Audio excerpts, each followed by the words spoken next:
प्रतिनिधी यामध्ये आहेत. काय वाटतं या भूमिकेकडे कसं बघतात?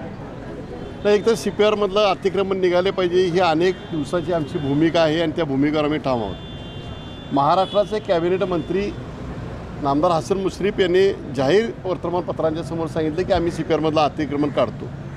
न्यायव्यवस्थेपेक्षा मोठं कोणच नाही आहे, न्यायव्यवस्थाही मोठी आहे आणि न्यायव्यवस्थेनं पार्किंग अतिक्रमण काढा म्हणून सांगितल्यानंतर कुणाच्या तर दबावापोटी भीतीपोटी अतिक्रमण काढत नसतील तर ते अतिक्रमण काढलं पाहिजे. आजही जिल्हा प्रशासनाला आम्ही सांगितलं आहे काही अडीअडचणी आहेत त्या तुमच्यातच चुका होत असतात, पण शिवसेना प्रमुख वंदनीय बाळासाहेब ठाकरेंनी सांगितलेलं आहे जिथं जिथं प्रशासनाला मदत पडत तिथं शिवसैनिकांनी त्यांना मदत केली पाहिजे.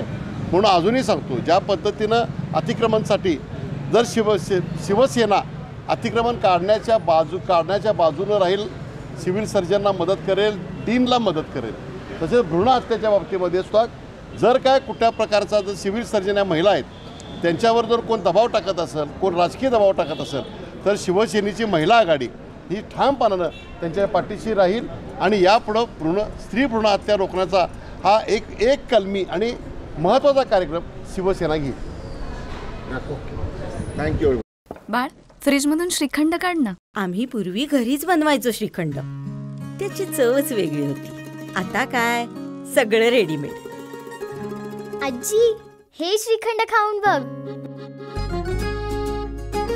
आज तुझ्या आईनं घरीच बनवलं की काय? हे आहे गोकुळचं श्रीखंड. अगदी जिभेवर रेंगाळणार. जिभेवरच नाही तर मनावरही रेंगाळणार. गोकुळ श्रीखंड, मनावर रेंगाळणार.